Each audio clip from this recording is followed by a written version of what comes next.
Welcome to another wonderful Susannah Calloway audiobook. We are excited to have you with us. Before we begin the story, please like and subscribe to our channel and share it with friends. This allows us to continue adding free clean Western romance audiobooks for you to enjoy. The following title is copyrighted by Susannah Calloway, Western romance author. Now, find a comfortable spot, relax, and enjoy the story. A Mama for Aimee. Chapter 1. On June 7th sup, year of our Lord 1872, Jordan Tait opened the door to the sheriff's office, moving as silently as possible. Hesitantly, he slipped into the building, craning his neck to scan around the door and see what waited for him on the other side. The heat of the summer day beat down on his neck, and the thin shake walls of the outpost did little to keep it any cooler inside. In the heat and quiet, the unsuspecting deputy slumbered at his desk. Jordan grinned to himself. It was only through sheer force of will that he restrained himself from rubbing his hands together in glee. It was just as he had thought: while the sheriff was away, the deputy would most certainly play. Or, in this instance, sleep. He stepped inside fully and closed the door behind him with a near-silent click. Carefully he crept closer and closer to the deputy's desk, and then stood up straight, folded his arms, and cleared his throat loudly and deliberately.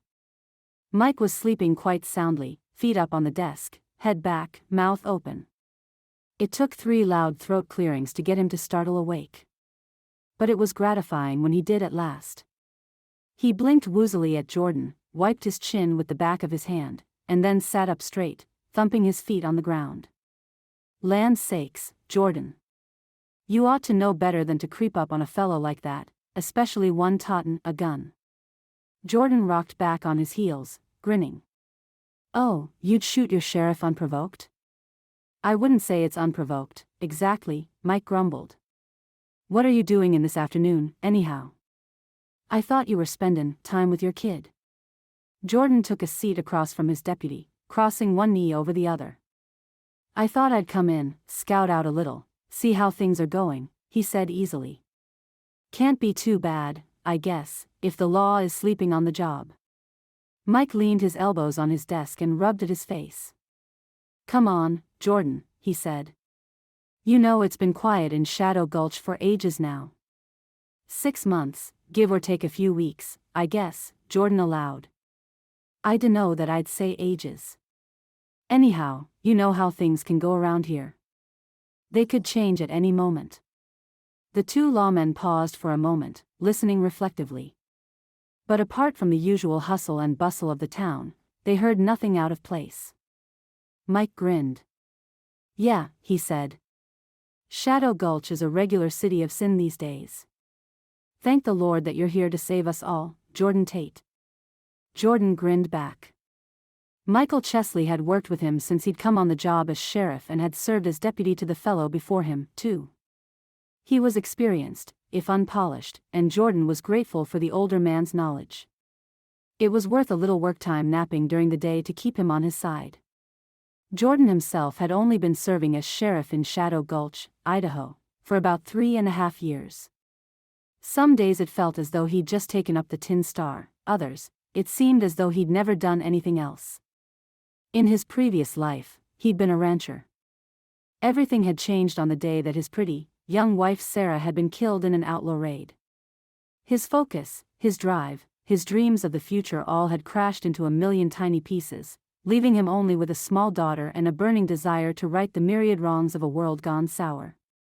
Generally speaking, however, Shadow Gulch was a relatively quiet town. He'd had little chance to right many wrongs apart from settling disputes over cattle grazing land and breaking up the occasional weekend fistfight in the Broken Nail Saloon. But he held on, feeling as though every new thing that happened was training him for what was to come. Someday, he believed with all his heart, he would find the gang that had taken Sarah from him, and he would make it right. Justice would be done. In the meantime, Mike Chesley was leaning back in his chair purposefully, deliberately, as though he wasn't about to allow the arrival of the sheriff to interfere with his beauty sleep. Come on, Mike. Wake up, would you? You got something for me to do?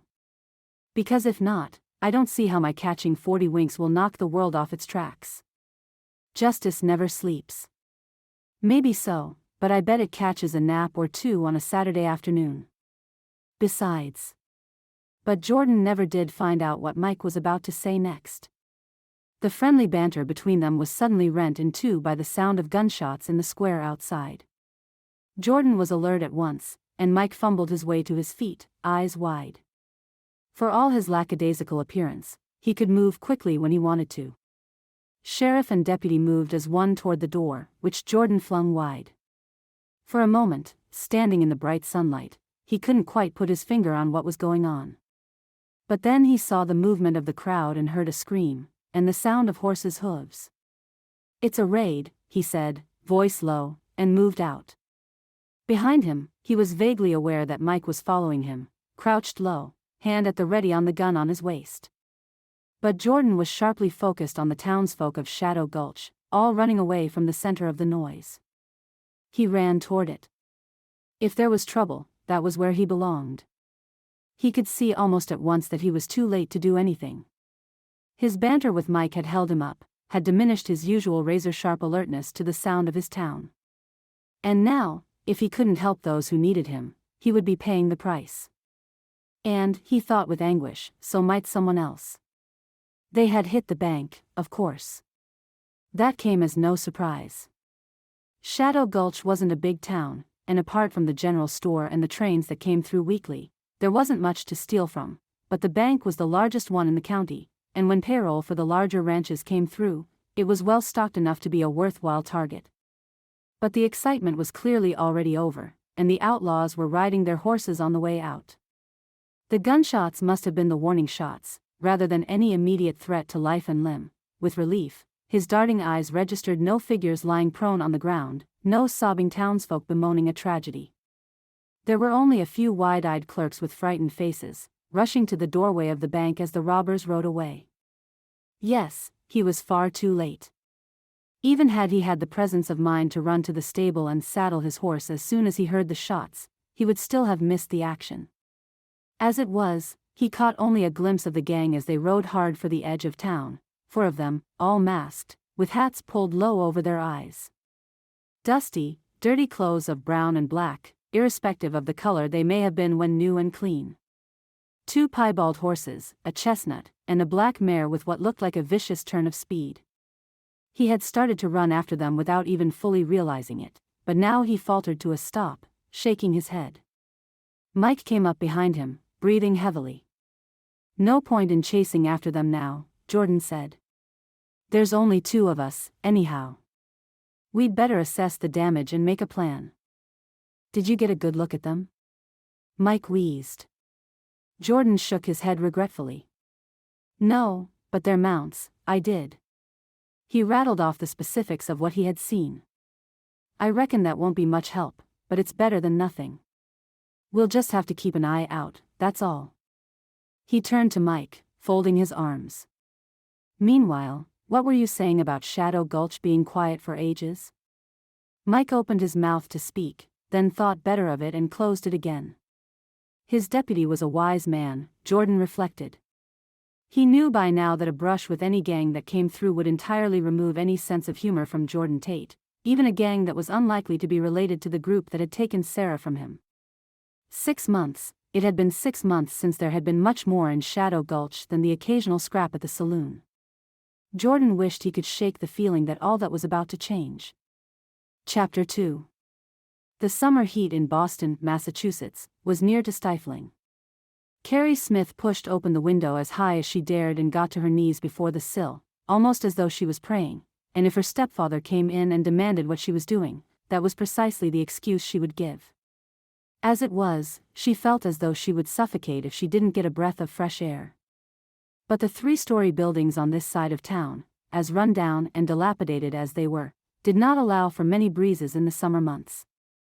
She longed to be able to go outside, to find trees somewhere, running water. To sit in the quiet and simply not think. But that was impossible. She took a few deep breaths of the outside air, to steel her nerves as surely as a shot of whiskey, and then stood again, closing the window regretfully. Almost immediately, the stale air of the sickroom rushed back in over her, suffusing her senses.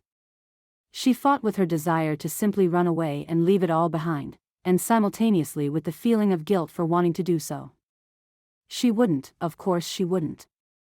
She couldn't leave her mother behind.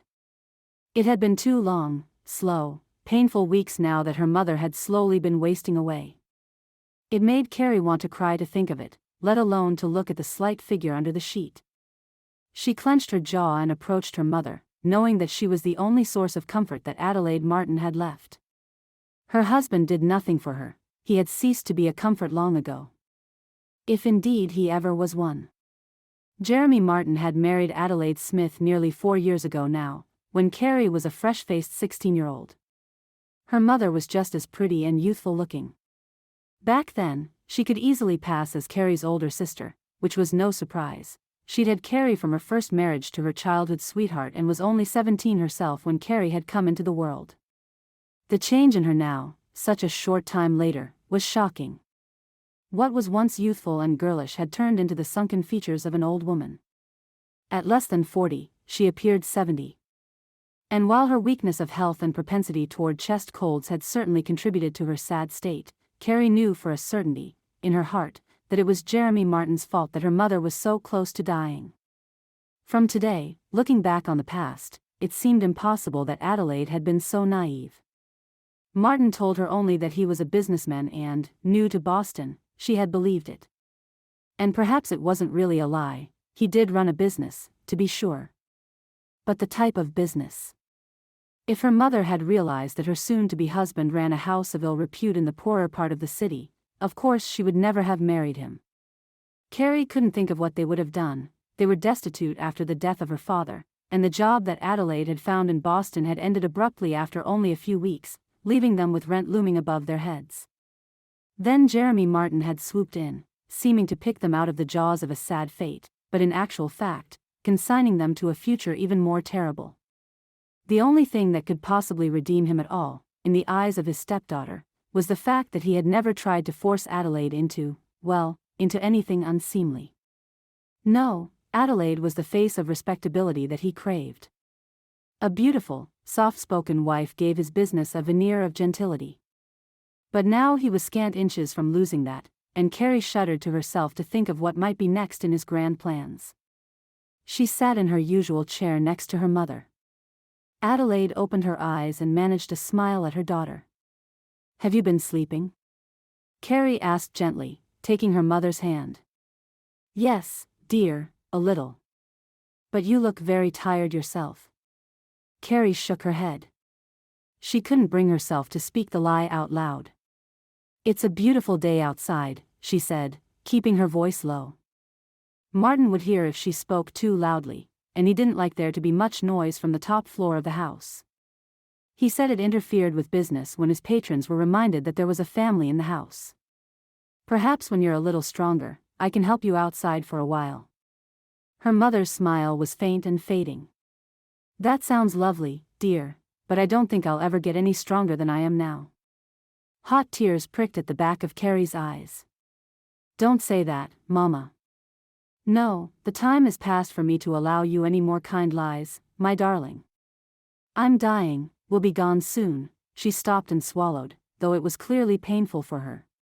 "Carey, dear, go to my desk, the drawer, letters." Speaking was becoming more and more difficult. Swallowing hard herself, Carey did as she was bid.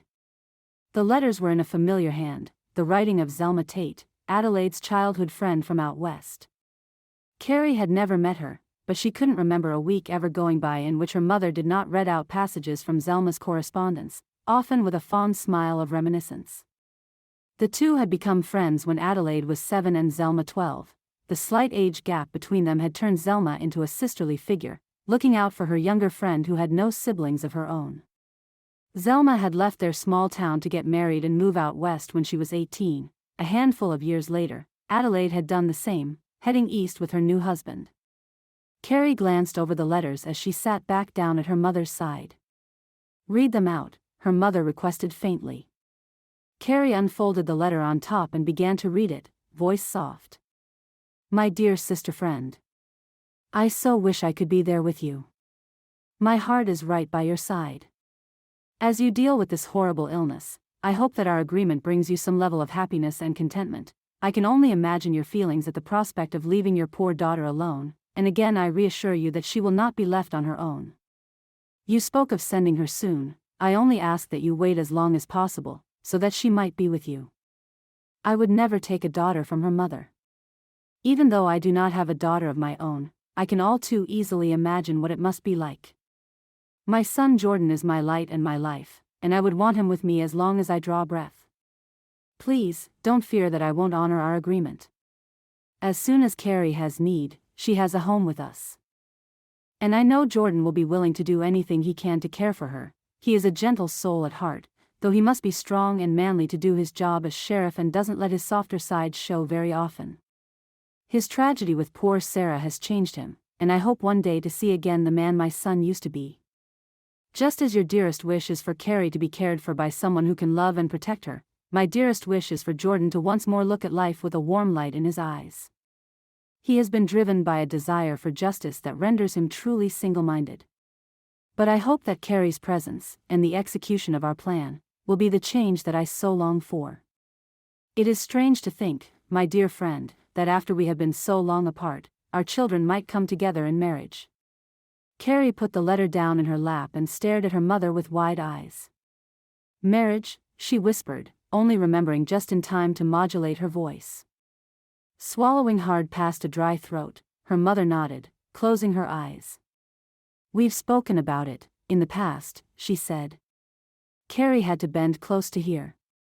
Almost as soon as I married your stepfather. But Mama, I can't marry someone I don't know.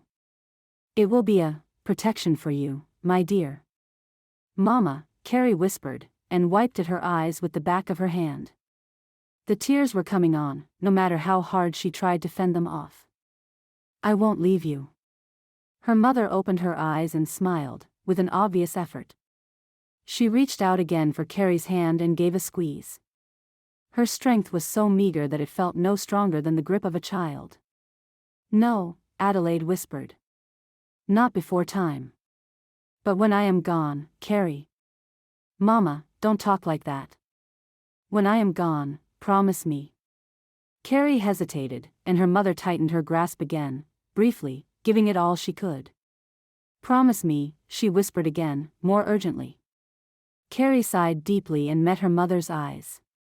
I promise, she said. In the brief silence that followed, she wondered what, exactly, she had given her word to. To marry a stranger? To involve herself in the lives of a family that she had never met, on the agreement of a woman whom her mother hadn't seen since she was very young? To travel to, wherever they lived, in order to get away from her stepfather? Whatever it was, she told herself, it didn't matter. Looking at the expression of peace on her mother's face, she knew that she would have agreed to all of that and more, just to bring that smoothness to her brow, relax the tightness around her mouth. She must do everything she could to make her mother's final days happy ones, no matter what came next. Chapter 3. Being a small-town sheriff in Idaho wasn't all chasing crooks and fending off gang attacks, of course. Some of it was politics, too, and that was Jordan's least favorite part. But the mayor of Shadow Gulch, Mr. Roswell Morrison, had made it very clear from his first days of office that he expected Jordan to report to him fully on any events of interest. Events of interest was an extremely politics-heavy way to describe gang raids, in Jordan's opinion, but the older man wouldn't budge on his terminology. He came from back east, he explained on the day after he was elected, and he wasn't about to succumb to the make-do, unprofessional methods of the Wild West just because he was such a recent transplant to the territories. And so, when Jordan went to meet with Mayor Morrison the week after the raid on the bank, he knew he was about to get an earful. As expected, Mayor Morrison reproached him thoroughly for not filling him in more readily on the events of the raid. Jordan put his hands behind his back and stood up straight, on the opposite side of the mayor's desk. He was rather more accustomed to the situation being reversed, with crooks and suspects standing ill at ease while he scrutinized them with narrowed eyes, but at least he knew how to handle it when the shoe was on the other foot. The truth is, Mayor Morrison, he said, I've been out with Mike looking for any trace of this gang. We spent 2 days to the west, because some of the folks in town thought they'd seen suspicious characters out past Two Hill Ranch. You went that far? That's 8 miles. We did, Jordan said, nodding gravely. That's out of your jurisdiction, Morrison said, eyebrows drawing down thunderously over his nose. Out of your jurisdiction, Jordan corrected him quietly. That part of the county doesn't have a sheriff to watch over it. Me and Elbert Markell over in Pew's Hollow take it in turns to do what we can for the folks in the wild country. I reckon chasing down a gang that might be habitatin' their falls is within my jurisdiction, right enough. Said Morrison. But you didn't find them. No. We didn't find them. There was a moment of quiet while Morrison folded his arms and eyed Jordan askance, likely thinking over what he wanted to say next. Well, here's a little bit of information for you, he said at last, abruptly. I got a wire from the sheriff's men over East Way, Gerald Salt's men, out of Baker Hill. They say that a gang matching the description of the ones you saw rode through Baker Hill yesterday. They were headed toward Wyoming, by the look of it. Yesterday? Jordan frowned, calculating swiftly. That's nearly 300 miles, isn't it? They can't have been running their horses constantly. Morrison shrugged. Maybe they were and maybe they weren't. Either way, I trust their word, and can't imagine why you do not, given the source of the information. I don't think we'll be seeing that gang around here anymore. You trust their word? Jordan repeated. The word of men you've never met, over the word of your sheriff? Morrison folded his arms. With all due respect, Mr. Tait, you're not my sheriff. You were in place when I got here. Can't do much of anything about it now except try to work with you as best as I can. Hot anger leapt in Jordan's chest at the tone of the man's voice, but he tamped it down. I reckon that's the most any of us can do, Mr. Morrison, he said slowly. If that's all, I'll head on home. Haven't seen my daughter in nearly 3 days. He thought, for a brief second, that he caught a softening of the mayor's expression, but it might have been a figment of his imagination. Whatever the case, Mayor Morrison only nodded, acknowledging that Jordan had his permission to leave. Chafing, Jordan headed back out onto the hot, sunny street outside. He didn't know what irked him more, the man's manner or his obvious distrust of Jordan himself. Mayor Morrison was new in the area, and had little idea, if any, about the way things worked. How could he be so dismissive of Jordan, who had lived there his entire life? He heaved a sigh as he went on his way. Regardless of what the mayor said, or claimed to believe, Jordan couldn't rest so easy with the idea of the gang being out of their area. In his experience, when gangs were successful in their raids, they tended to try and strike again. There was nothing like a gang for pushing its luck. He'd seen it happen too many times.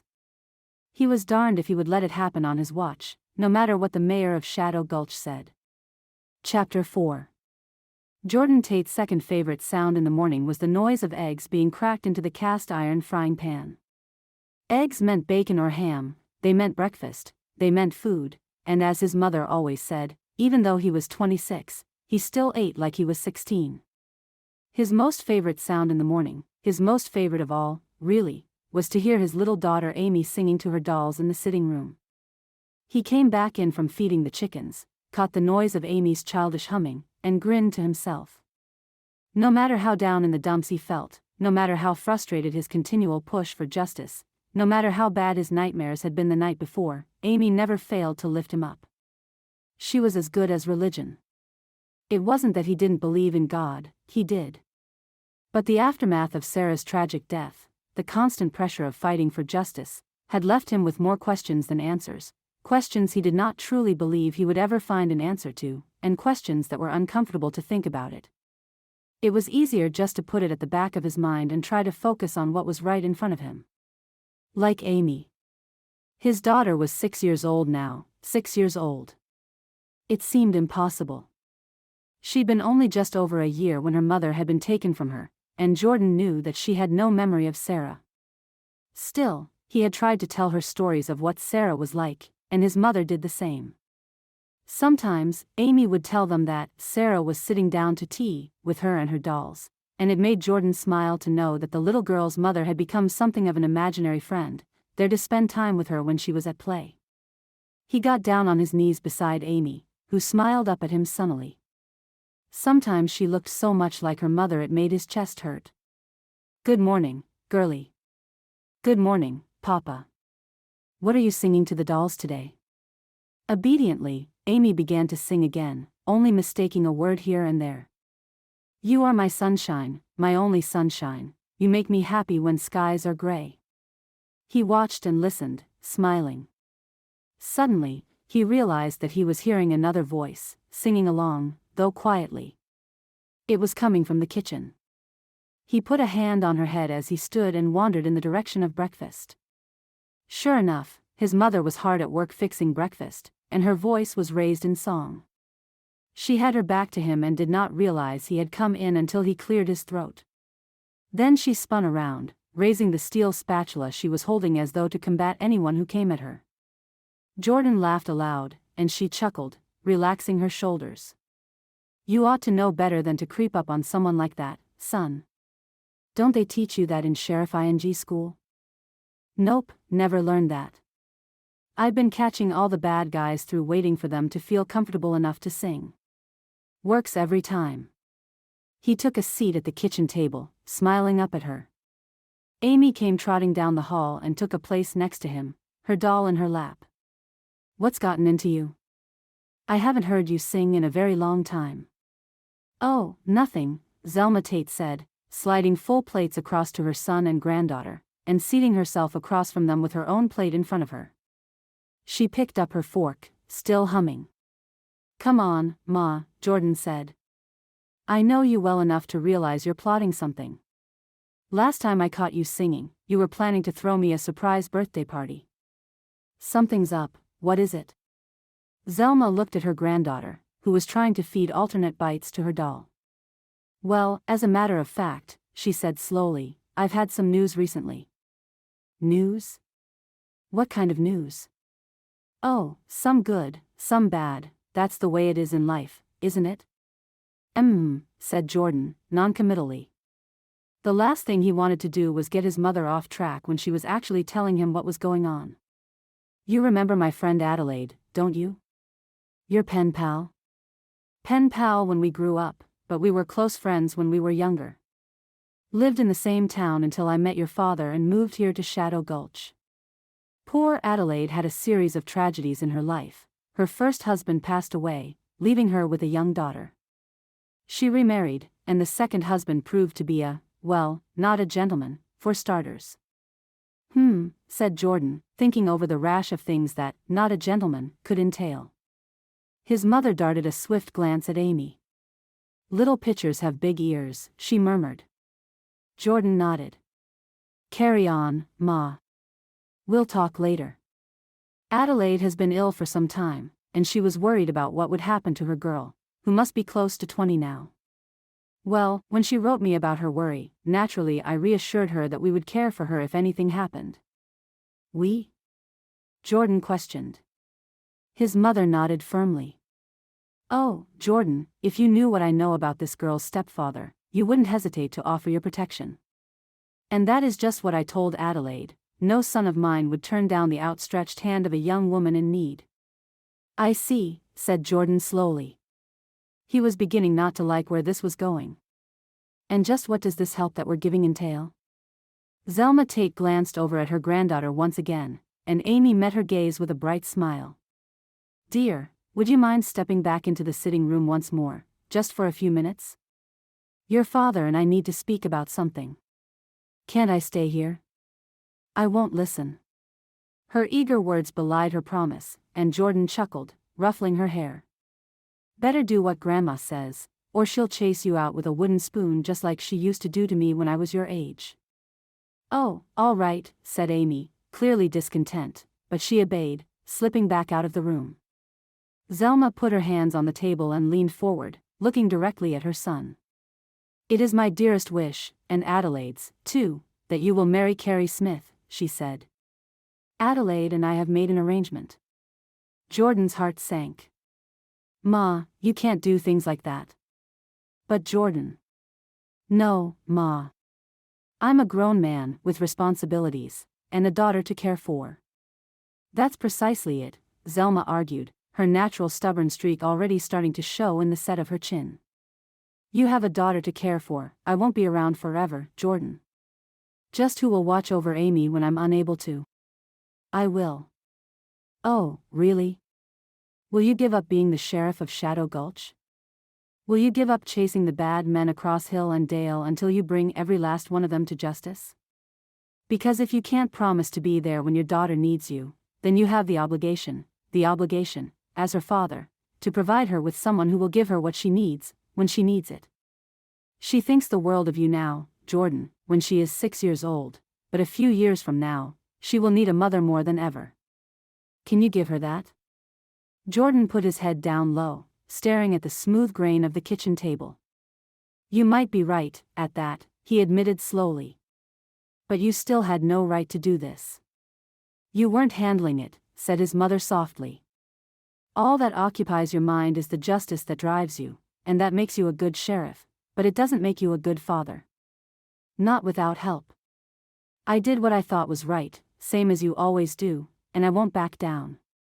I'll stand by it." Jordan shook his head and sighed. "Anyhow," he said, "this is hardly the time to be thinking about that. The peace in Shadow Gulch is over, I know it in my bones. That gang raid is just the first battle of many. Until I can catch them and throw them behind bars, I can't think about anything else." Zelma Tait reached out and put a hand on her son's arm, soothing him. Her face reflected her intimate knowledge of her son's pain, her empathy for him, and her unwillingness to let him carry on alone. "Carey will be here in a week or so," she said. "I'll not turn the poor girl away." He couldn't help but feel some curiosity about what, precisely, sad fate this Carey Smith was escaping, but he wouldn't give his mother the satisfaction of showing interest in her either. "I wouldn't ask you to do that," he said. "She's the daughter of your friend. We owe her hospitality for that, if nothing else." His mother nodded. "And later," she said. Jordan said nothing. "Later, we will speak about what should be done." With that, the both of them had to be content. Chapter 5. From the moment she began to pack her bags, to the moment that the train puffed to a stop in Shadow Gulch, Idaho, Carey Smith was praying. She prayed first that her mother would rest in peace and be remembered favorably. She did not know what else to say about that, and she prayed the same thing over and over until her heart was comforted and soothed by the phrases. Then she prayed that her stepfather would not come suddenly into her room while she was packing.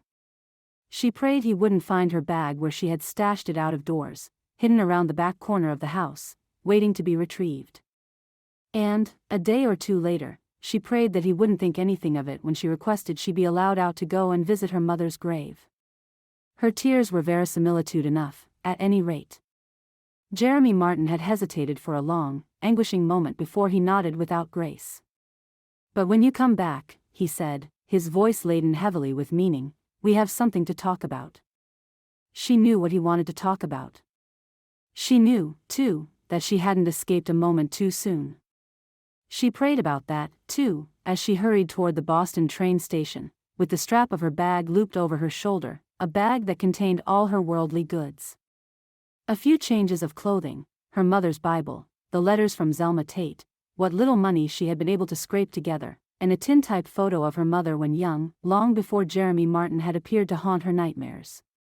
All through the train trip, through every stop, through every halt, through every delay, she prayed. And now, over a week later, she was finally here.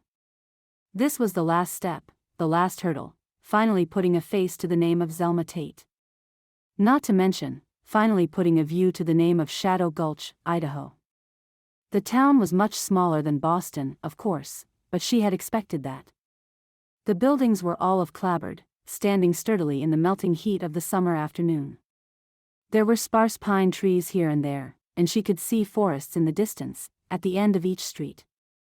The walls were unpainted, and the signs that hung from each establishment were made of planks with burned wood lettering, simple and straightforward.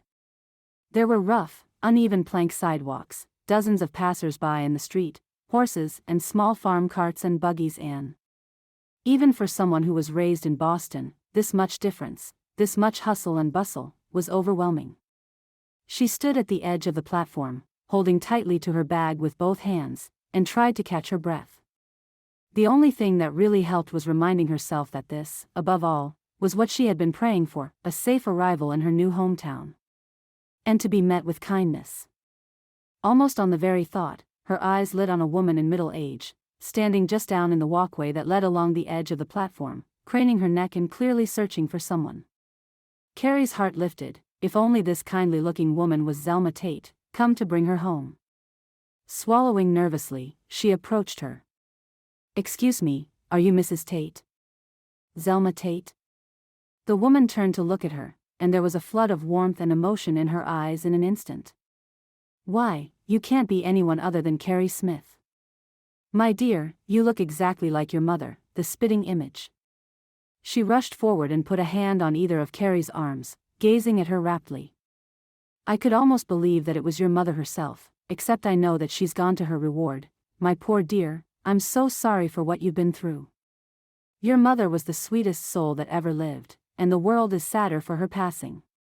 Before she knew it, Carey was being engulfed in two strong arms, drawn into the circle of Zelma Tait's embrace. She held stiffly against it for a second and then relaxed into the feeling of being welcomed.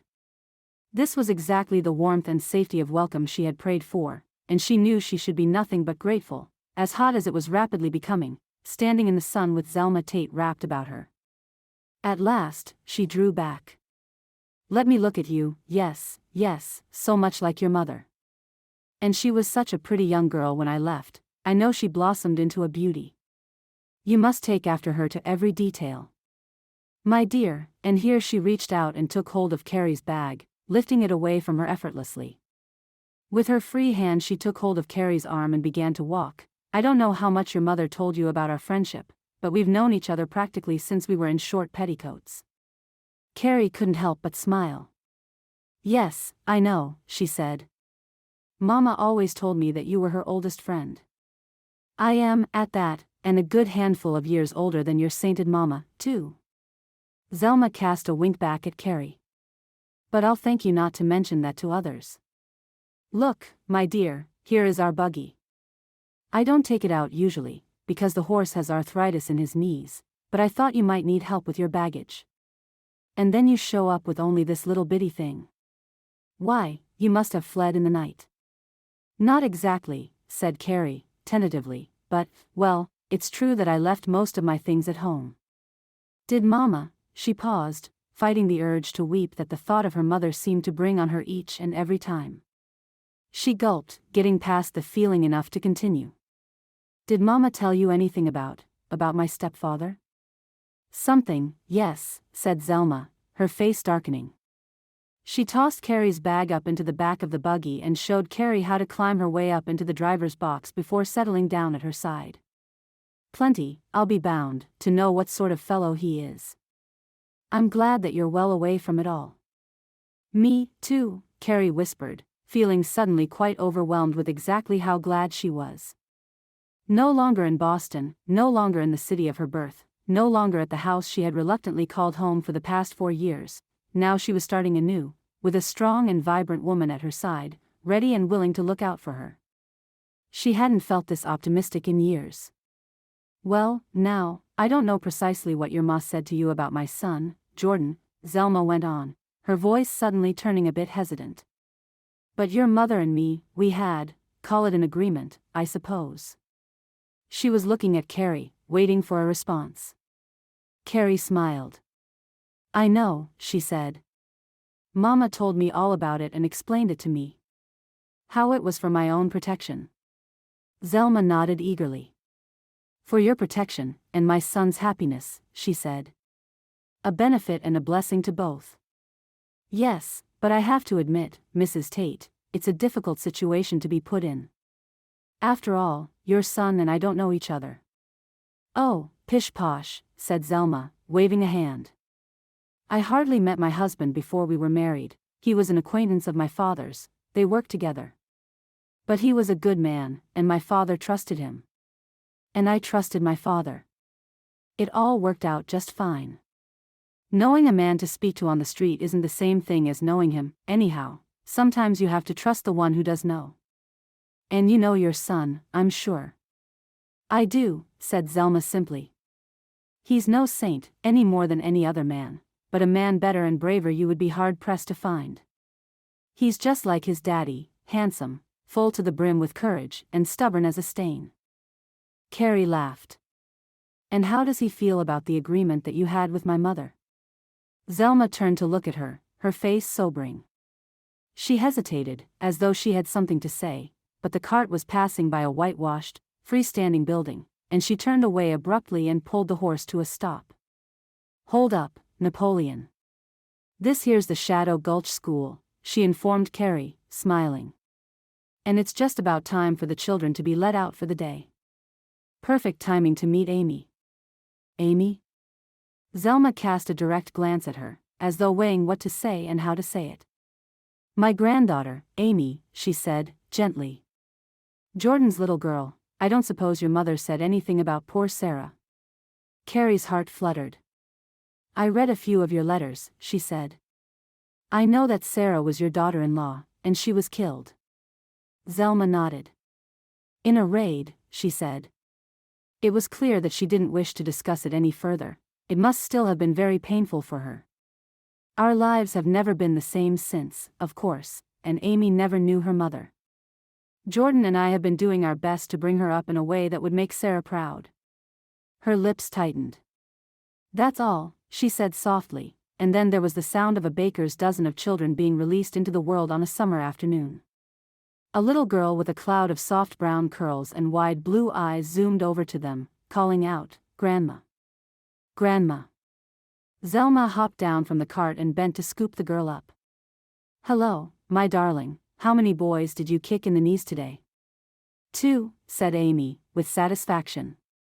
Zelma laughed and put her into the box, where she sat next to Carey with a frankly curious gaze. Aimee, this is Miss Carey Smith. She's going to come and live with us. For good? Aimee said. Carey smiled at her. I hope so, she said. Do you not like your home anymore? Aimee pressed, trying to understand a concept that was clearly foreign to her. Carey hesitated, unsure of what to say, and met Zelma's gaze. Aimee's grandmother put an arm around the little girl. No, it isn't that at all, she said calmly. Her mother passed away, and she doesn't have a papa or a grandma to care for her. So she's coming to live with us, so that she won't be alone. Your mother? Aimee said, putting a hand on Carey's wrist and looking up at her with wide eyes. So, you're like me? The simple words, spoken without an abundance of emotion but simply as a straightforward truth, caught at Carey's heart. She wanted to sweep the girl up in her arms and cry for both of them, for the mothers they had both lost. She swallowed hard and nodded, controlling herself. Yes, dear, she whispered. We're the same. Aimee thought about this for a moment.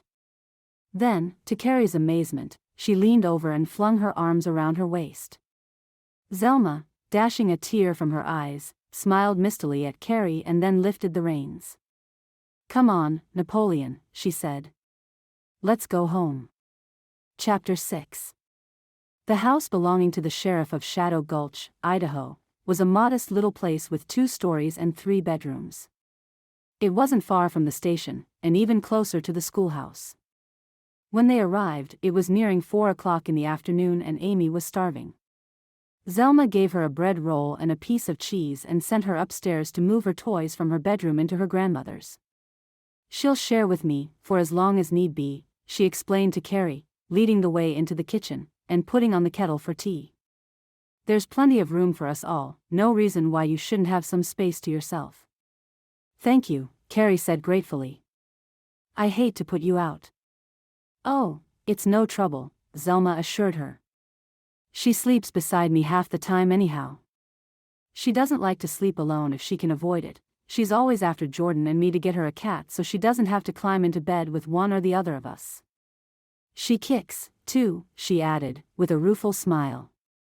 Sometimes I think she does it on purpose just to convince us about the cat. Carey laughed. She's a smart girl, and adorable, of course. She is that, her grandmother acknowledged frankly. I'm as proud as could be of Aimee, and that's a fact. Pride may be a sin, but it would be a bigger sin not to cherish that little girl within an inch of her life. And her father feels the same way, I imagine? Zelma put down 2 teacups, taking her time and thinking. Jordan adores her, she said. But he has the unfortunate handicap of being the sheriff here in town, and he's driven by his need to avenge what happened to poor Sarah. I'm not saying he's wrong to want to right what happened and bring them to justice, but I'm not blind to my boy's faults, even though he is my only son and I love him more than I love myself, as a mother should.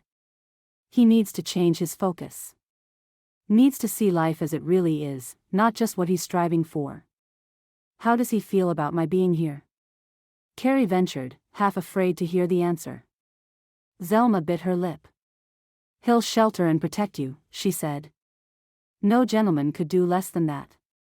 But what about the agreement between you and my mother? Does he know about it? Yes, of course. I told him myself. Carey had the feeling that she was trying to pin down someone who simply did not want to be pinned. And, does he agree with it? A moment passed. My son, Zelma said thoughtfully, needs time, that's all, time to realize what's really important. She flashed Carey a smile.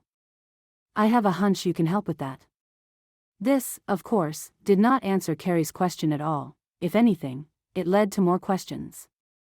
She was opening her mouth and preparing to ask them when she suddenly became aware of a change in the air of the kitchen. Zelma turned swiftly and looked to the doorway, and Carey followed her gaze with her own. Standing on the threshold was the most handsome man she'd ever seen. He had a soft cloud of brown curls, much like his daughter. His eyes, though, were a wide, dark hazel green. He held his hat in his hand, respectfully, and he wore his well-cut clothing with an easy grace. His shoulders were broad, torso tapering to a narrow waist, around which was looped a holster with a silver-trimmed pistol. A shiny tin star was pinned on his chest. There was no doubt as to who he was. Carey realized that her breath had stopped in her throat, her heart was beating wildly. She'd never had a reaction quite like this to any man that she'd ever seen, and she felt a hot blush finding its way up to her cheeks. Thankfully, Zelma spoke, and Carey was grateful for the distraction. Jordan, she said, warmly. Come on in and sit down. This here is Carey Smith, the daughter of my old friend Adelaide.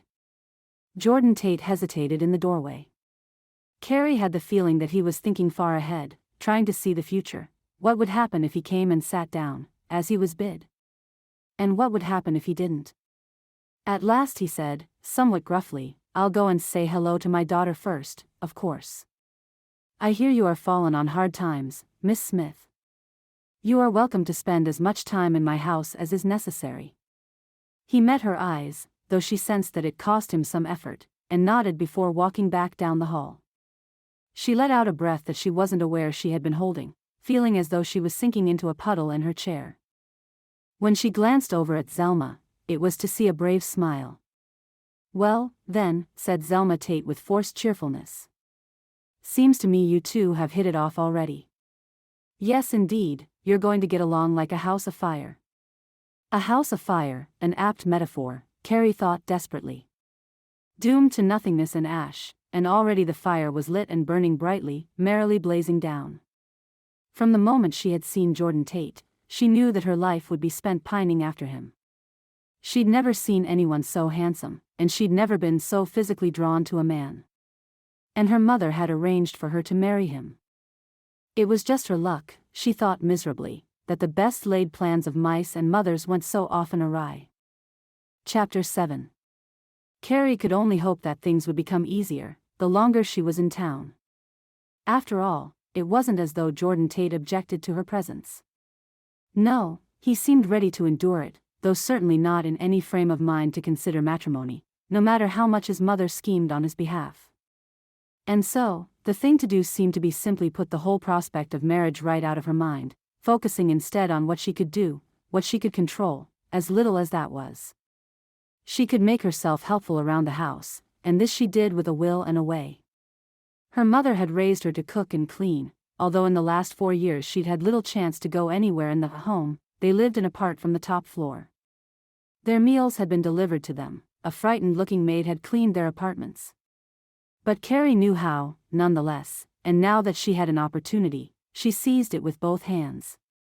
It was good to keep herself busy, keep herself occupied. Zelma continued to be rather a delight. She was sharper of tongue than Carey's mother had been, with a sense of humor that simply wouldn't quit. But she also had a kind side to her, a generosity of spirit and heart that compelled her to reach out to those around her who needed help of any sort. As Carey drew closer to her, she saw how much she herself benefited from this instinct, and saw clearly why Adelaide had developed such lasting affection for Zelma Tait. Aimee, too, was an unexpected delight. From the moment she realized how much she and Carey had in common, she had evidently made it her mission in life to ensure that Carey was happy and content in her new surroundings. Whenever they were in the same room, she constantly looked to Carey with a ready little smile, as though to make sure that she was lacking for nothing. When she went out to play with the other children her age, she invariably brought home a handful of wildflowers for Carey's appreciation, or a pretty rock to seek Carey's approval. She even forewent sitting next to her father one evening after supper for sitting next to Carey and watching her patiently mend a stocking. Her adoration was plain for all to see, and it made Carey's heart grow warm to think of it. It didn't seem to do much for Jordan Tait, however. No matter how much his daughter doted on their new visitor, he scarcely greeted her with anything less than a polite expression and a serious, "How do you do, Miss Smith?" There was no warmth in him, and it was almost shocking after the friendliness she felt from both his mother and his daughter. This, she felt, was what Zelma must mean when she spoke about how she wanted to see the man her son had once been once again. She could understand it and sympathize with it, but she hadn't the faintest idea what she was meant to do about it. A week went by while she pondered this conundrum, a week in which she saw Jordan Tait only in the evenings, when he came home in time for supper. He didn't engage much even with his mother, though she saw the fond looks he cast constantly at his daughter. He seemed, on the whole, to be preoccupied. She supposed that was what life was like for a sheriff, small town or no. As for the rest of her time, she spent it in happy companionship with Jordan's mother and daughter, going for walks, picking wildflowers, doing the chores, mending clothes, visiting friends, baking bread, and helping Aimee with her lessons from school. Aimee was a very smart girl, but she had a marked difficulty with sums. The first time she brought a slate to Carey and asked for help with her arithmetic, Carey hardly knew what to say. The fact that the little girl had come to her, and was looking at her with such trusting eyes, made her spirit rally to the cause. "Very well, dear," she said, putting her arm around Aimee. "Let's go sit outside on the veranda, and we'll work on everything together." There followed a solid half-hour that left both of them sick to the teeth of numbers, but laughing about it all the same. Aimee had a peculiar trick of writing some of her numbers backward, which accounted for at least half her difficulty in learning her facts, and as often as Carey suggested she remember to write them the correct way round, Aimee seemed to forget and revert to her usual method. By the end of the half-hour, the two of them were giggling furiously at every mishap, but the sums had been completed to the satisfaction of both. Aimee set the slate down and turned back to Carey with a wide smile. "Miss Carey, may I ask a favor?" Her manner was so polite and grown-up that Carey had to chuckle, tweaking a lock of her hair. "Yes, Miss Aimee, you certainly may." Aimee looked down in her lap. "Next week is the music recital, our Sunday school class. This is my second year that I've been old enough. I'm sure you'll be the star of the show. Would you come watch?" She looked up at her suddenly, eyes beseeching. Last year, all the other children had mothers that would come. And Papa was so busy he couldn't.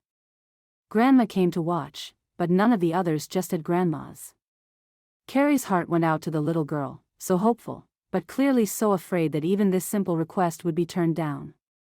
She put an arm around her and hugged her tight. "I would be honored to be there and watch you take Shadow Gulch by storm," she said, and she meant every word. Even if nothing ever happened with Jordan Tait, she reflected, she couldn't be sorry that she'd made this decision. His daughter and Zelma were reward enough for leaving her old life behind. Chapter 8. The last thing on Jordan Tait's mind was the visitor who had come to stay with them. At least, that's what he kept telling himself. In actual fact, the longer Carey Smith was around, the more she kept popping into his head at the most inopportune of times. He could count on one hand the number of times he'd actually had more of a conversation with her than a simple, "How do you do?" But it seemed disproportionately outweighed by the frequency with which she set foot in the corridors of his mind and blithely took over his thoughts. His fault, he told himself, was in seeing at once how pretty she was.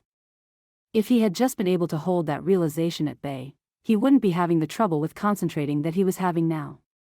But she had come upon him as a surprise.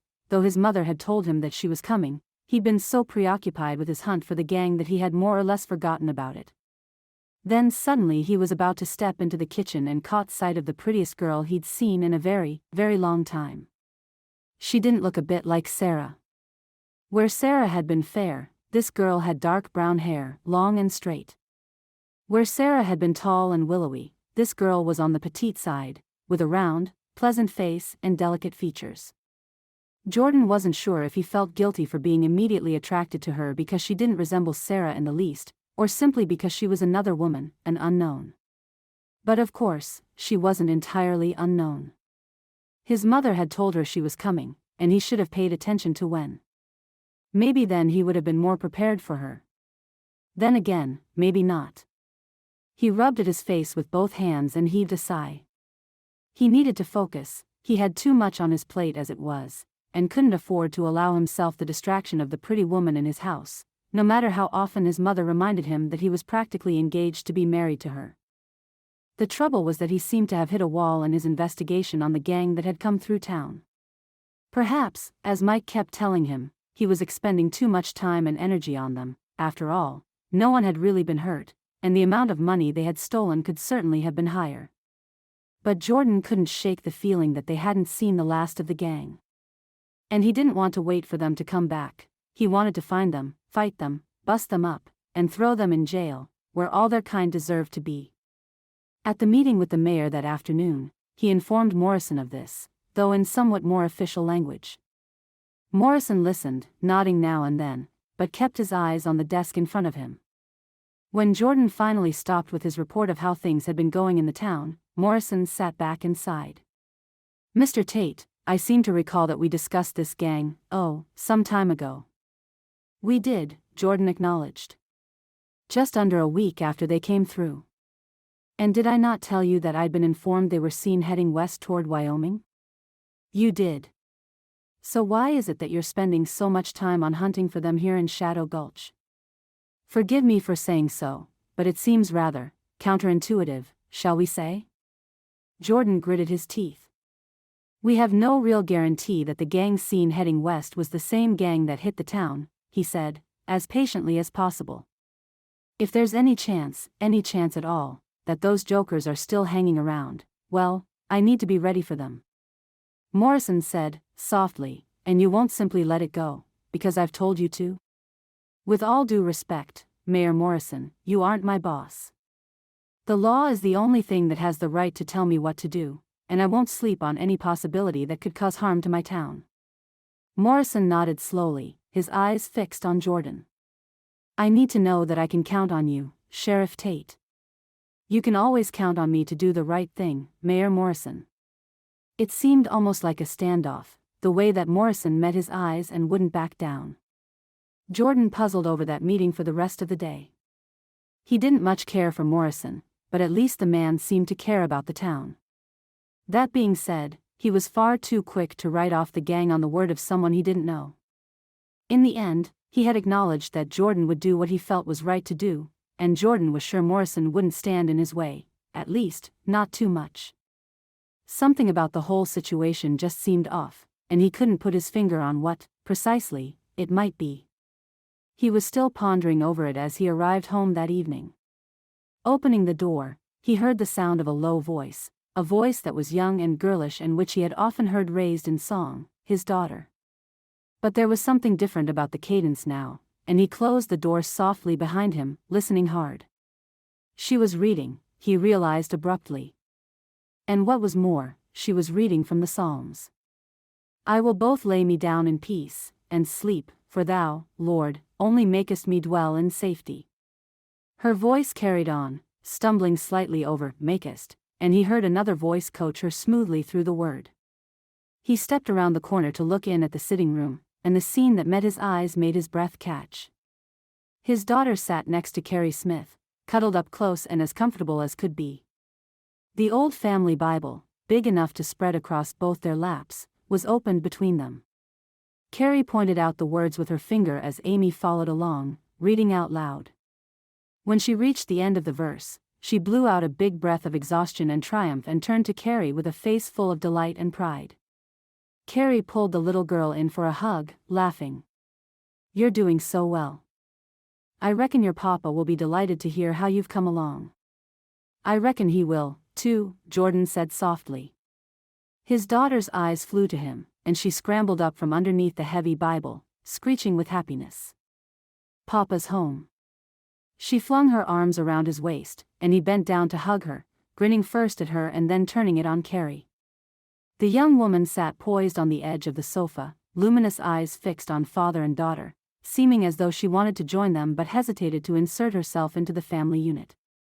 When she caught sight of his smile, an answering smile spread warmly over her face, setting her eyes alight and twisting sharply at his heart. Something started, then and there, something he had tried to ward off as long as she'd been there. But he couldn't think about it now. Aimee stepped back and looked up at him. "Papa, Carey's going to come to my recital." "She can, can't she?" "Of course, she can," he said, smiling down at her. "I think we'll make it a family outing." Aimee practically did a cartwheel from her excitement. "Oh, Papa, you mean you'll come too?" He frowned thoughtfully, and then the memory rang a bell. Yes, he hadn't gone to the recital the previous year, had he? He couldn't remember why not. There must have been a reason, something to do with work, but the realization swept over him that, though he remembered no details about what had seemed all important at the time, he did remember very clearly that he wasn't there for his daughter when she wanted him to be. And evidently, she remembered that as well. That struck him to the heart. He hugged his little girl close again. "Of course, I will," he murmured once more. "Of course, I will." Again, his eyes caught those of Carey Smith. She was smiling as though pleased, as though proud of him, and though it made little sense to him, it made him feel good all the same to have her approval, however unwarranted. Yes, something had begun that day, and it made him feel helpless, caught in the tide of it, and blissful at the same time. He wondered what would happen next. Chapter 9. After the third time Aimee twisted away from Carey while she was attempting to plait her curls, Carey said, "Goodness, I've never known a girl could be such a grasshopper. I've half a mind to give up." Zelma had been observing with amusement from the other side of the kitchen table. "She was like this last year, too," she said. "Just a little bundle of nerves." "I need to check the weather," Aimee said from the window, craning her neck so she could look into the clear blue sky. "Teacher said if there's rain that we will post it." Zelma and Carey exchanged a smile. "Postpone, dear," Carey said, taking her by the shoulders and drawing her back toward the table. "Now hop back up on the chair, and I'll finish with your braid. That's all that's lacking, and then we can be off to the town hall." "But I didn't see if Papa was coming." "He won't be coming home," Zelma put in, reaching out to smooth a hand over her granddaughter's hand. "He'll come direct from the sheriff's office and meet us there at the hall. He's very busy, you know." "I know," said Aimee, but she was pouting, that much was clear. Carey tied the ribbon at the end of her plait and threw her arms around the girl, drawing her close. "You're going to be the star of the show," she whispered. "And your father's going to be so proud, just like your grandmother and me." Aimee turned to her and put her arms around her neck with the sudden affection that was common to her. "I love you, Carey. I'm glad you're going to live with us forever and ever." Carey blinked back the sudden tears that came to her eyes and hugged the little girl in turn.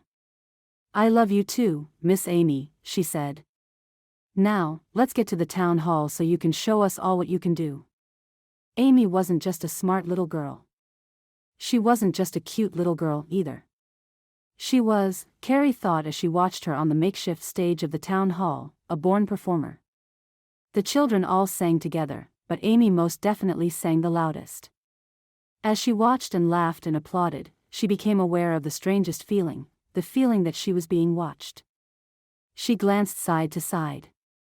It wasn't an unpleasant sensation, accompanied by a prickling on her neck. It was something else, something undefined that made her want to blush. She turned slightly to her left and realized that, across the aisle, Jordan Tait had finally made it to the recital from his all-encompassing work. But he wasn't looking at his daughter, he was looking at her. There was a warmth and a light in his eyes that she must have sensed, and which must have caused the impulse to blush. He was looking at her with appreciation and respect, and something more. As soon as he realized that he'd been caught, of course, his head turned and he returned his gaze to the stage, where his daughter was taking her final bow. But the feeling of weight, of being looked at by him, remained, and Carey realized suddenly that her heart was thumping wildly. He said nothing about the incident, of course, as they gathered around Aimee afterward for hugs and congratulations. He'd brought her a bouquet of wildflowers, which was quite possibly the most adorable thing that Carey had ever seen, she thought privately. Then, to her surprise, he handed her a small bouquet, too. She took it from him, lifting it to her nose to breathe in deep the wild, sweet green smell of the cornflowers and Queen Anne's lace, then dared at last to look at him. His eyes were direct and kind. "Thank you," he said, "for all you've done for my daughter." Carey blushed and felt a stammer coming on before she even opened her mouth. I haven't done anything, really." "Oh, no, you have," he assured her, nodding. "You have." Then his eyes were turned back to Aimee, and Carey felt a bit weak in the knees in the aftermath. Somehow, though she wasn't entirely sure how, she found her way home alongside the Tait family. Zelma must have noticed something, for Carey caught more than one curious glance in her direction. But nothing was said, and when they arrived home, they had a late supper with conversation largely dominated by Aimee, who insisted on minutely dissecting the performances of each and every one of her classmates, including a lengthy list of both pros and cons that had to be carefully curated by the grown-ups in order to focus on the positive. Afterwards, Zelma gathered Aimee up and carried her away to bed.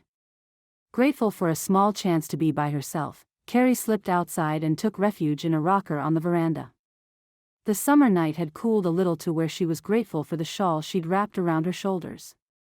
Though they were right in town, there were few sounds of others around them, and what she could hear were the faint and far-off noises of happy families, leading their day-to-day lives, going about their evening routines. She smiled to herself, a bit sadly, and drew the shawl closer. It was such a beautiful area, though it still struck her as foreign, compared to Boston. Even here in the town, with houses on either side, she didn't get anywhere near the same feeling as when she was in the city. But she told herself, that was no bad thing. She certainly did not miss her old life. The door behind her opened and shut almost silently, and she turned to see Jordan Tait standing there. Their eyes caught and held for a moment, and she felt her heart start to thump slowly at first, gradually growing more and more wild. Then he looked away, giving her a brief, blessed moment of relief, and came to stand near her, with his back to the view, leaning against the banister. "You look sad," he said softly. "Do I?" She sighed, trying to regain her composure. "I don't mean to. I suppose I was just thinking about my mother, and how much she would have loved to have come here. To visit Zelma, and to meet you and Aimee. She thought of you all as though you were family, I think. Even though she never met you. I'm sorry she never made it here."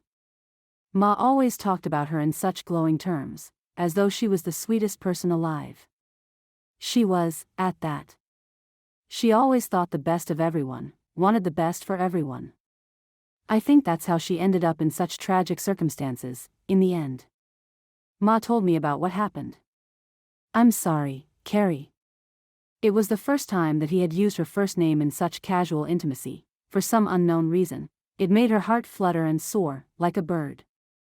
She didn't know where to look. If she looked at him, surely he would see the longing there in her eyes. Not just for him, but for simpler, sweeter, happier times. The longing for things to change. The longing for things to get better. I miss her, she whispered. She loved you a lot. That much I know. She did. She closed her eyes briefly, feeling tears trembling on her lashes, and then opened them again to focus on him. That's why she sent me here, because she thought that I would be safe here." "And she was right," Jordan assured her. I guess you know what else she and Ma had cooked up between them." "Yes, that you and I should be married." He nodded, and she chuckled lightly, ruefully. "I don't know what got into Mama to think that she could just make that decision for you, or for me, for that matter. Did you agree to it, when she told you?" She took in a deep breath. "I suppose I did," she said softly. He stepped closer to her and put out his hand.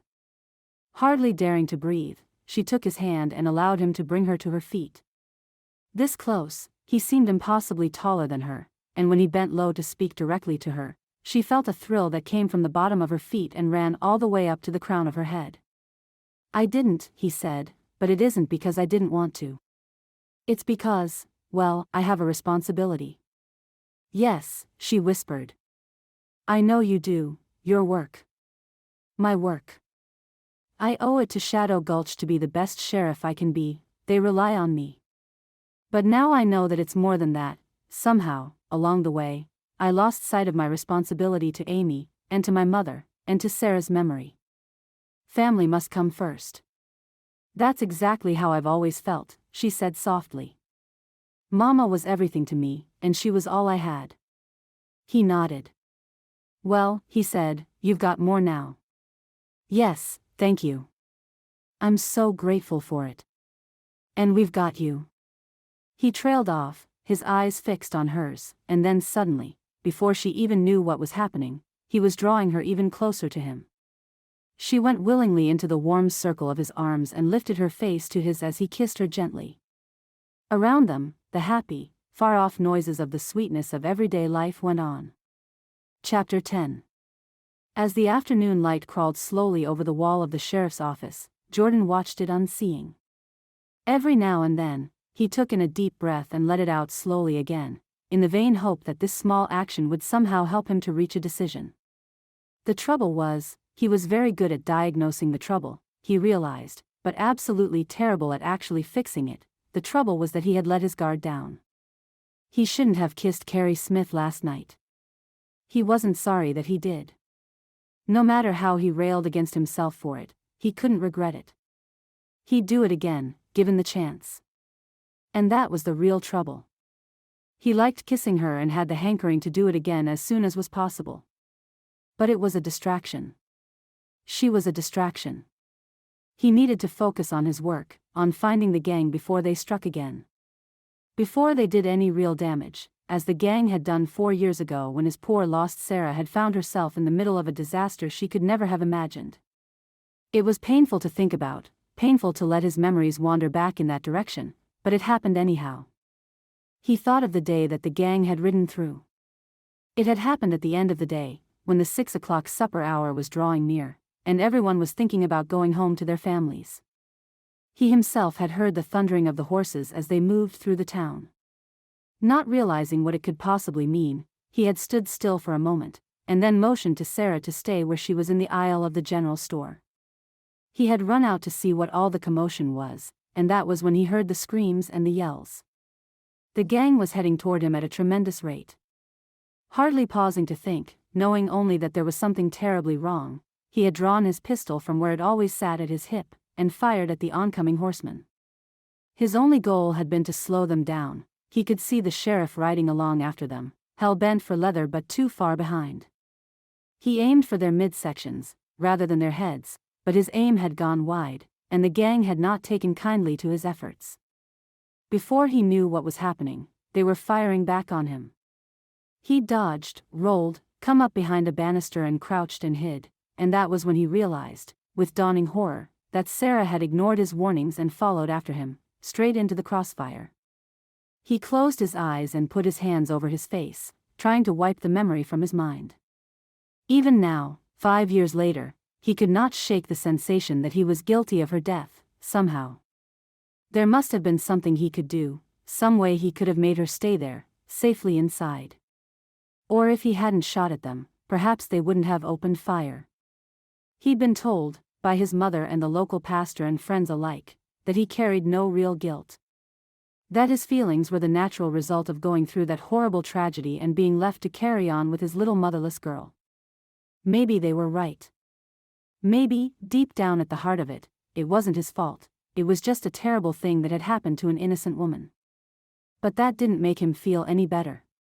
He had an obligation, now, to do what he could to keep that from happening to anyone else. And that meant, no matter what Mike said, no matter what the mayor said, hunting down that gang before they could strike again.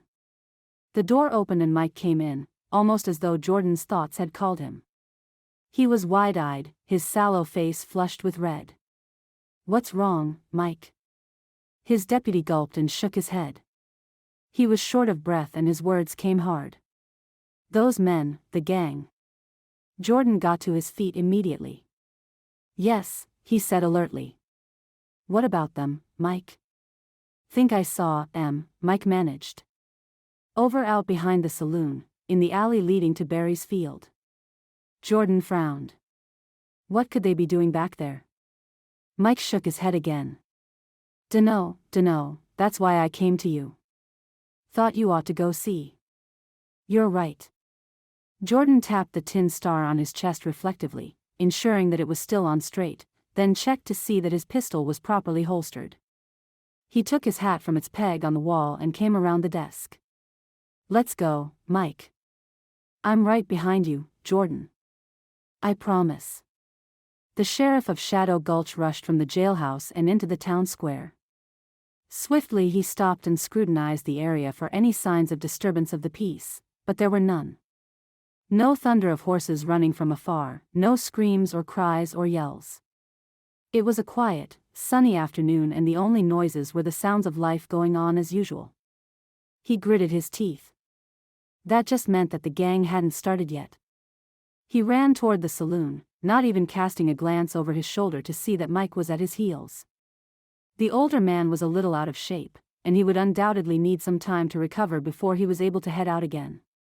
No matter, he would come when he could. It was obvious that time was of the essence. If the gang was there, what could they be planning?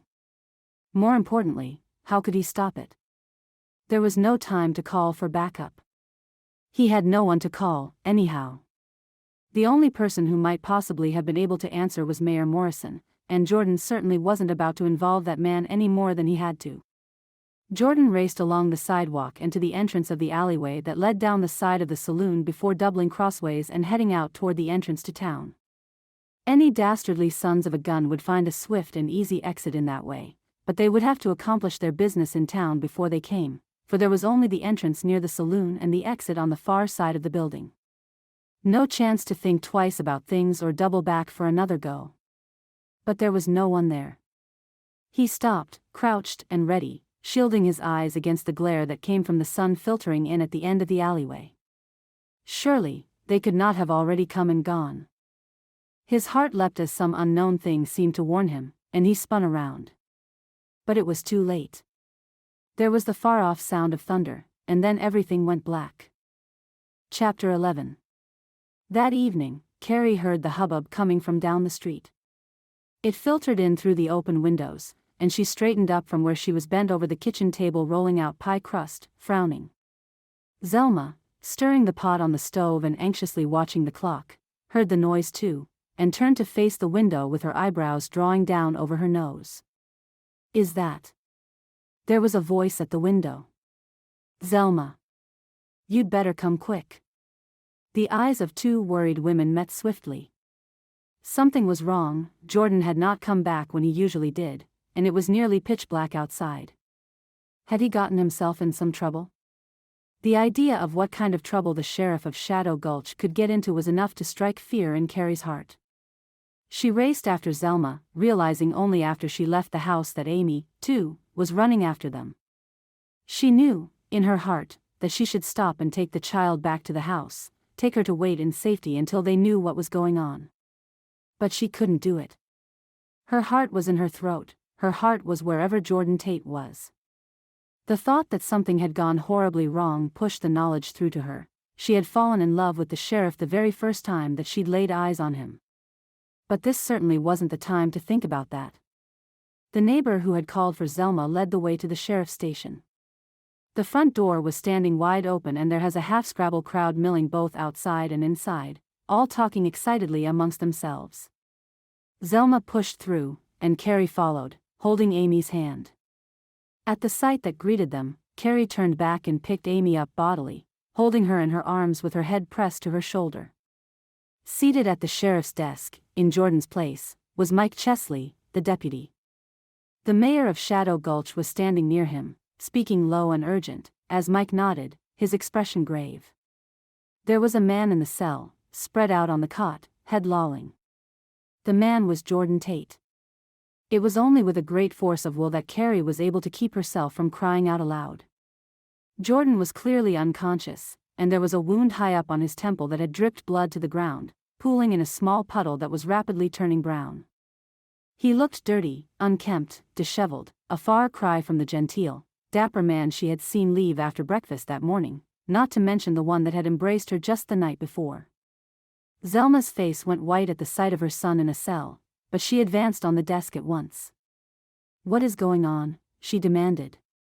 "Why have you jailed the sheriff of Shadow Gulch, and what are you, Mike Chesley, doing in his place?"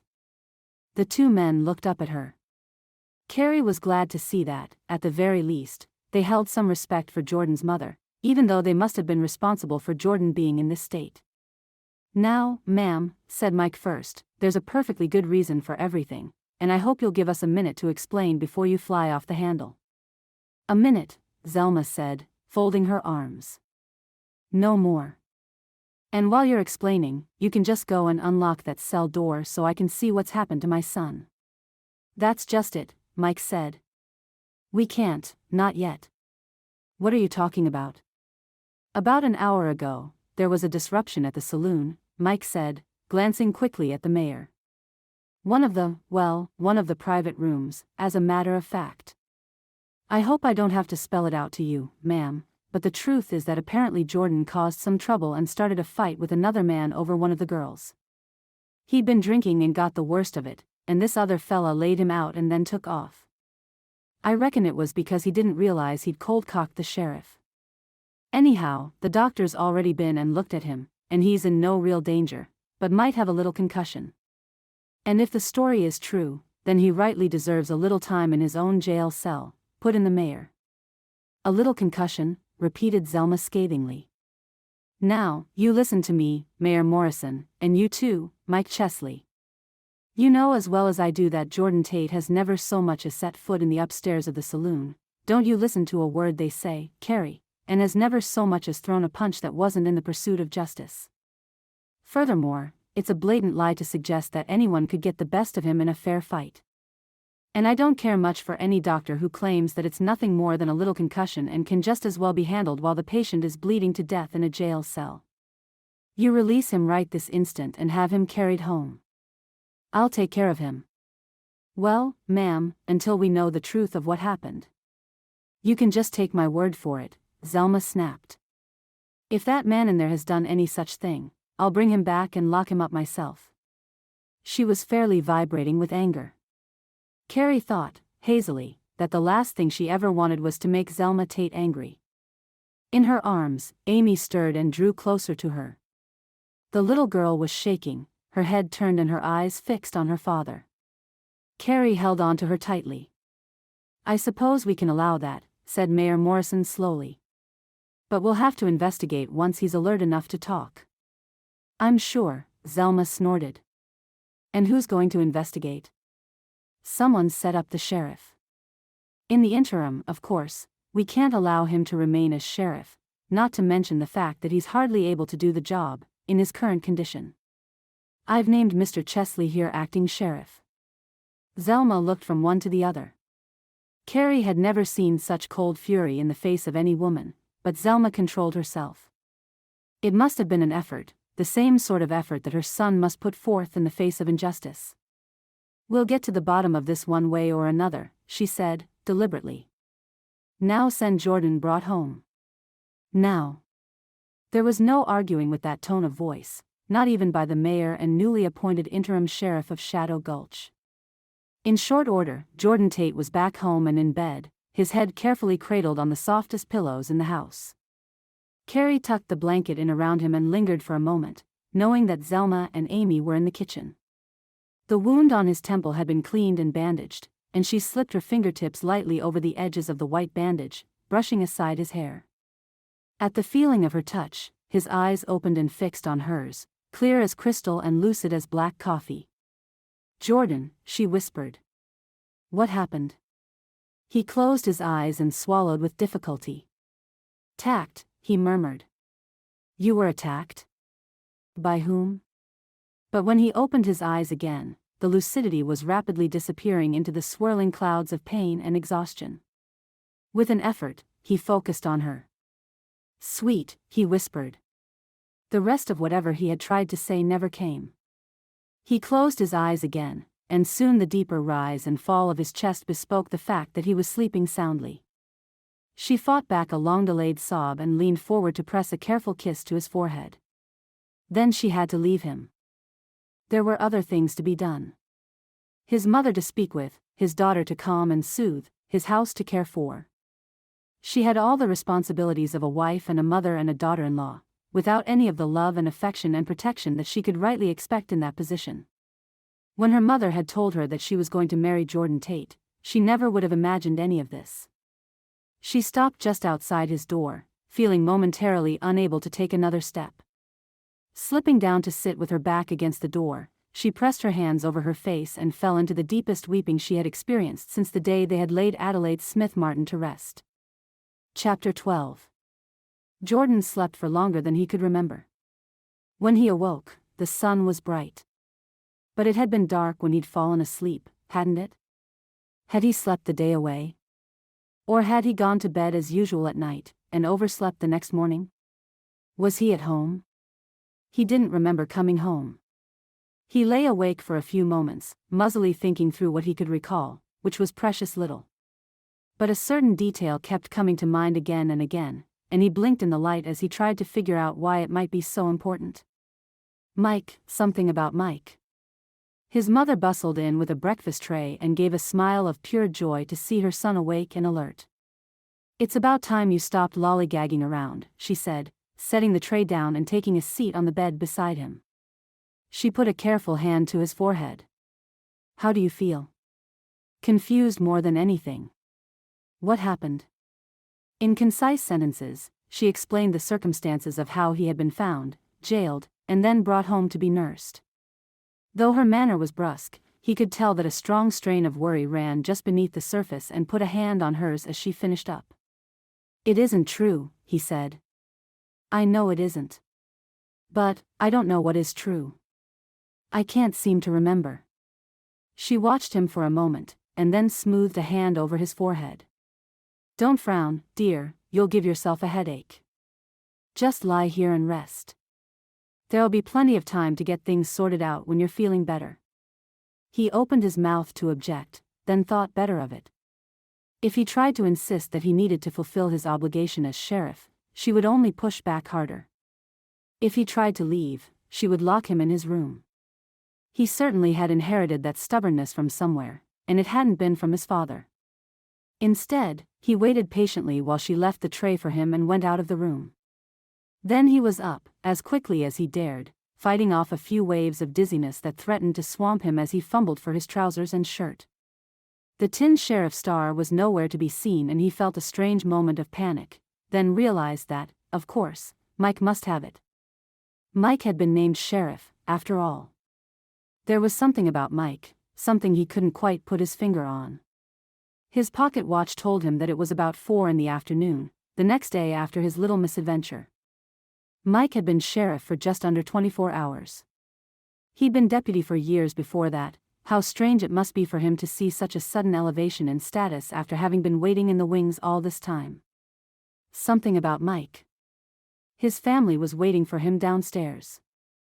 His mother, his daughter, and Carey. Carey, his something. Something about Mike. He needed a name for her. The only word he could think of was sweetheart, and it didn't seem quite right. Not enough, somehow.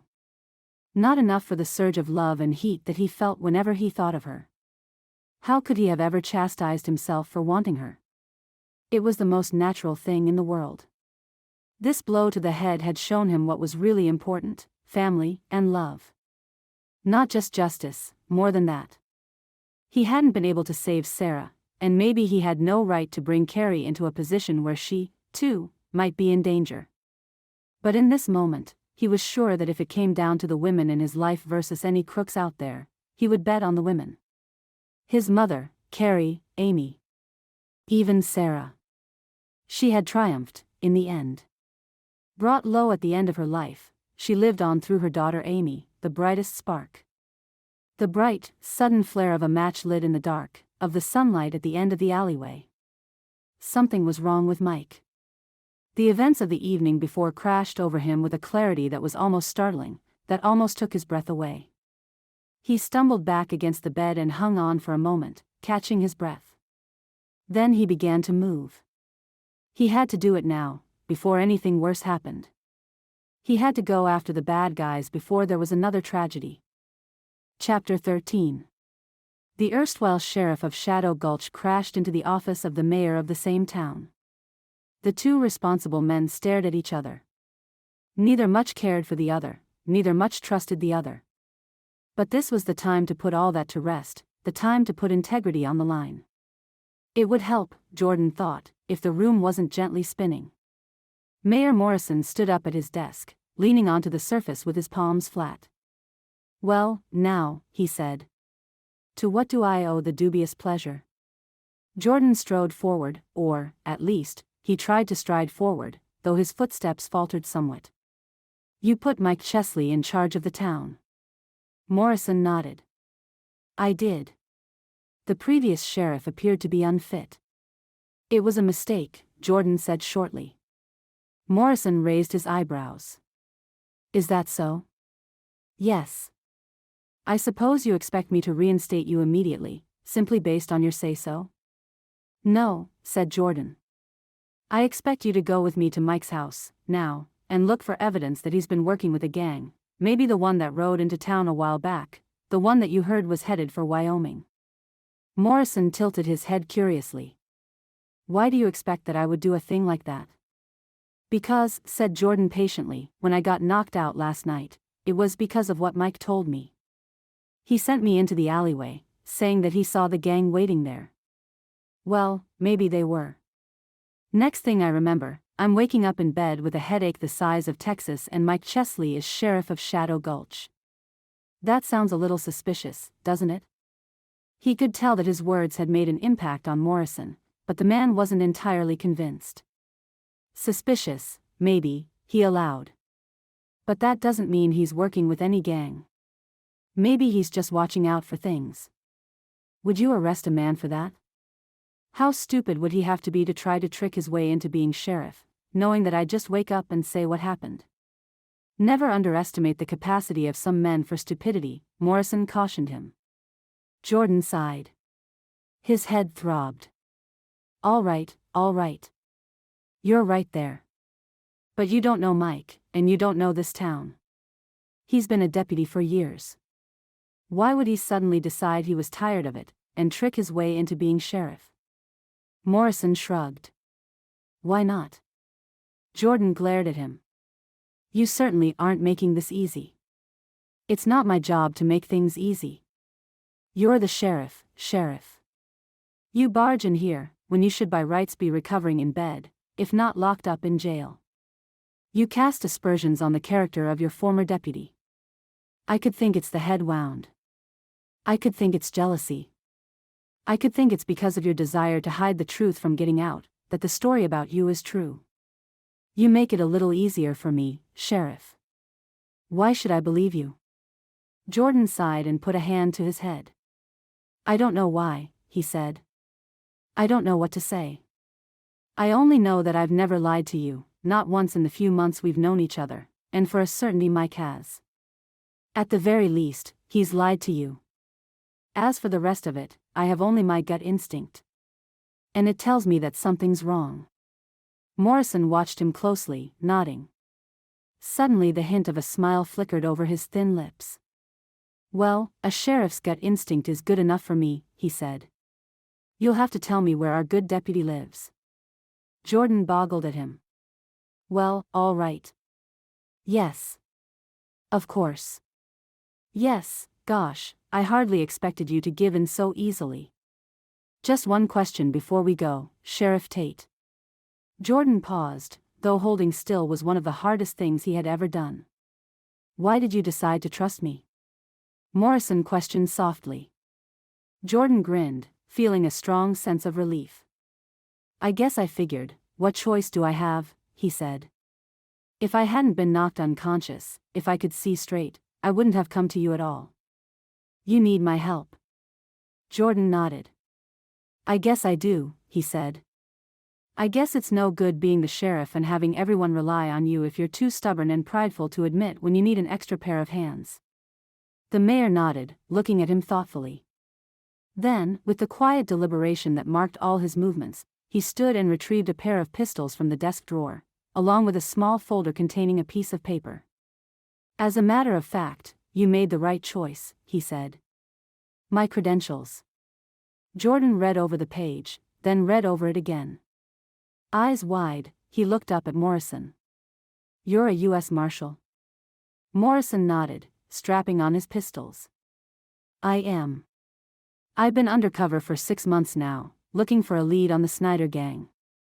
We heard they were headed this way.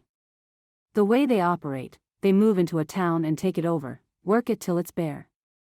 I reckon they tried that with Shadow Gulch. The raid was probably them testing the waters. Maybe they heard that the sheriff of Shadow Gulch wasn't about to let anyone in. But maybe they found fertile soil in Mike Chesley. Jordan nodded. He could scarcely wrap his mind around the fact that Morrison, whom he so disliked, was actually a marshal. But the paper looked legitimate, and Morrison's manner, so spare and deliberate, was certainly marshal-like, if not particularly likable. He swallowed and touched the butt of his gun to ensure that it was in place. What do we do, then, Marshal Morrison? Well, Sheriff Tait, said Morrison, allowing a faint and rare smile to cross his lips, what do you say to going to get the bad guys, serve a little justice? Jordan Tait grinned.